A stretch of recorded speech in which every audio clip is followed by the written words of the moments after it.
Assalamualaikum warahmatullahi wabarakatuh. Pada sesi kali ini kita akan membahas tentang implementasi game storytelling, khususnya untuk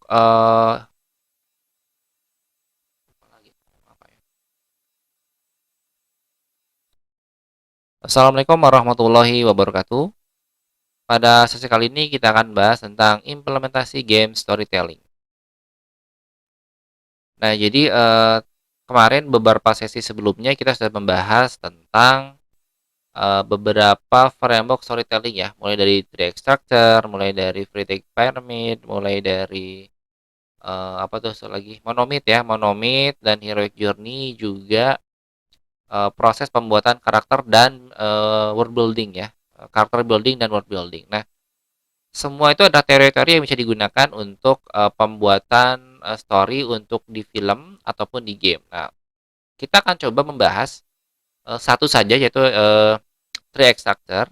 Kita akan coba membahas yang paling sederhana bagaimana si storytelling itu ketika dia diimplementasikan di dalam game. Ini kalau secara umum ya, si game itu bisa menampilkan 4 hal ya. Jadi kalau di dalam multimedia kan ada teks, gambar, suara. Nah, ini kalau kita rangkum sebetulnya kita bisa menggunakan ada yang namanya text panel. Ini nanti akan menampilkan cerita dalam bentuk teks. Kemudian ada cutscene dalam bentuk video ya. Video itu berarti ada teksnya juga, ada suara, ada gambar. Kemudian ada NPC dialog. Ini biasanya membuat game-game visual novel. Jadi ceritanya itu disampaikan di situ. Dan juga ada environment. Ini yang kaitannya dengan lingkungan, sesuatu yang misterius di lingkungannya. Baik, kita mulai dari text panel. Ini jelas, ini text panel mah udah kebayang lah. Pokoknya ceritanya tuh akan ditampilkan dalam bentuk teks. Ini sangat-sangat sederhana dan sangat yang paling mungkin untuk divisualisasikan. Walaupun menurut saya tidak bagus, tapi oke lah, masih masih penting, masih lumayan lah ya. Ini contohnya begini. Jadi nanti di dalam ceritanya ada sebuah cerita, dalam cerita ada sebuah cerita. Dalam gamenya itu ada sebuah cerita dalam bentuk teks. Ya, di situ ada tulisan as the reigning queen of Erathia, Catherine continue to wage war to secure her homeland dan seterusnya lah ya. Jadi si Catherine ini ceritanya kayak gimana sih? Catherine ini adalah apa namanya, penerus kerajaan Erathia dan dia lagi mencoba melawan musuh. Nah, kayak seperti itulah. Nanti ceritanya seperti apa ya ditampilkan dalam bentuk teks. Emang garing sih sebetulnya, tapi ini yang paling mungkin diimplementasikan di dalam game. Jadi Anda sebagai game designer yang bikin game story tinggal ngetik aja pakai Microsoft Word, copy paste, jebret gitu kan. Jadi ceritanya kayak gini. Apakah dibaca sama si player? Ya mungkin enggak sih sebetulnya. Saya suka main ini zaman dulu ya di Heroes 3 Made and Magic, tapi saya jarang baca ceritanya. Karena kalau hanya teks doang agak malas kita baca, apalagi teksnya panjang gitu kan. Tapi ini adalah contoh implementasi dasar dalam storytelling dalam game. Terus yang kedua adalah cutscene. Ini mungkin yang paling saya rekomendasi untuk membuat cutscene dalam game untuk menyampaikan cerita, baik itu dalam bentuk 3 dimensi atau 2 dimensi. Nah, ini contohnya yang paling bagus ya yang saya lihat sekarang game Genshin Impact ya. Genshin Impact itu kan dia benar-benar menampilkan semua cerita itu dalam bentuk cutscene ya.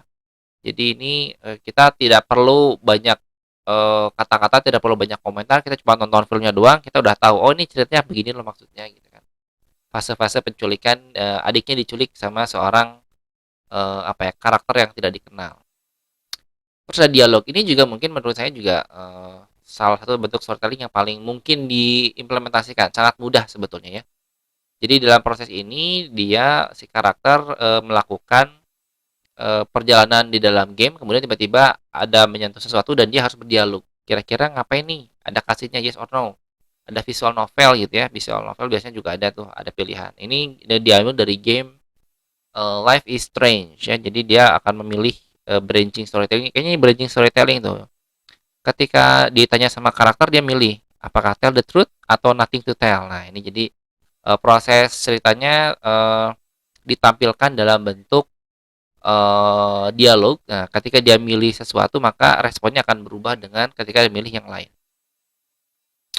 Kemudian ini adalah storytelling berbasis environment. Ini merupakan jenis storytelling yang sebaiknya tidak digunakan. Sebaiknya tidak digunakan artinya kalau belum punya pondasi, apa ya, kekuatan kekuatan mekanik. Ya, sebaiknya jangan. Jangan hindari game dengan menggunakan mengimplementasi cerita dalam bentuk ini. Ini contohnya adalah Tomb Raider ya. Tomb Raider mengimplementasikan cerita dalam bentuk ini karena dia nggak hampir nggak ada ceritanya, hampir nggak ada apa ya cutscene dan sebagainya, tapi eh, apa namanya memberikan gambaran visual bahwa ada sesuatu yang kamu harus cari loh di sini gitu ya di sebuah tempat ini. Kalau Tomb Raider berani melakukan ini karena dari awalnya sudah punya nama yang besar Tomb Raider. Jadi begitu dirilis sebuah game dengan hanya dengan nampilin covernya doang nih Tomb Raider, oh, orang udah tertarik, udah suka, udah tahu nih kayaknya pasti bakalan rame gitu kan. Walaupun dia nggak tahu endingnya seperti apa. Tapi untuk yang para pemula saya sarankan hindari ini karena takutnya Anda berharap-harap apa ya? Anda berharap si player penasaran. Saya ingin bikin sebuah game yang bikin player itu penasaran. Ini boro-boro penasaran. Player melihat gimana males gitu akhirnya. Nggak mau diterusin karena mungkin visualnya tidak akan sehebat ini sih. Kalau Anda berani membuat player penasaran, maka konsekuensinya visual dari gamenya pun harus keren juga. Dan itu yang bikin player penasaran. Tapi kalau gamenya masih ya masih berantakan, asetnya masih biasa-biasa aja, tiba-tiba ada pengen bikin player penasaran dan menerapkan storytelling dalam bentuk ini kayaknya nggak mungkin sih. Saya nggak rekomendasi gitu ya. Nah, jadi kalau di sini ada beberapa hal yang bisa kita contoh diimplementasikan. Misalkan kita memilih yang tree extractor di sini.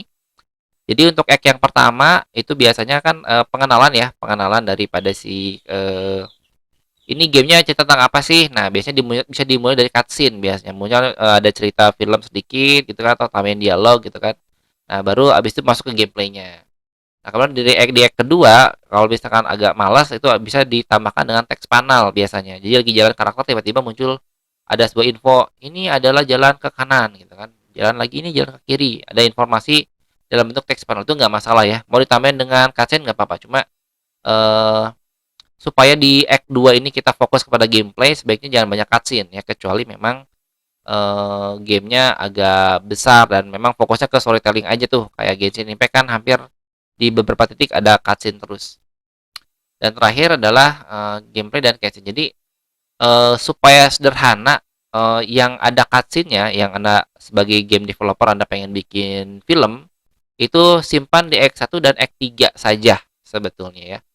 Jadi endingnya seperti apa, intronya seperti apa, endingnya seperti apa. Dan ini kalau kita lihat dari polanya Genshin Impact pun sama sebetulnya. Genshin Impact tuh hanya membuat film di bagian opening dan di bagian ending di dalam setiap quest. Nah, ini mungkin yang agak berbeda sedikit karena Genshin Impact itu questnya banyak. Jadi satu satu quest itu polanya X satunya ada cutscene, ada tengah-tengahnya ada dialog sama text panel, kemudian di Act 3-nya ada cutscene gitu ya. Jadi kita pakai pola seperti ini harapannya dengan memetakan pola seperti ini Anda juga bisa memperkirakan berapa lama game Anda dibuat, berapa lama storytelling itu bisa diimplementasi kepada game Anda supaya nggak terlalu kebanyakan.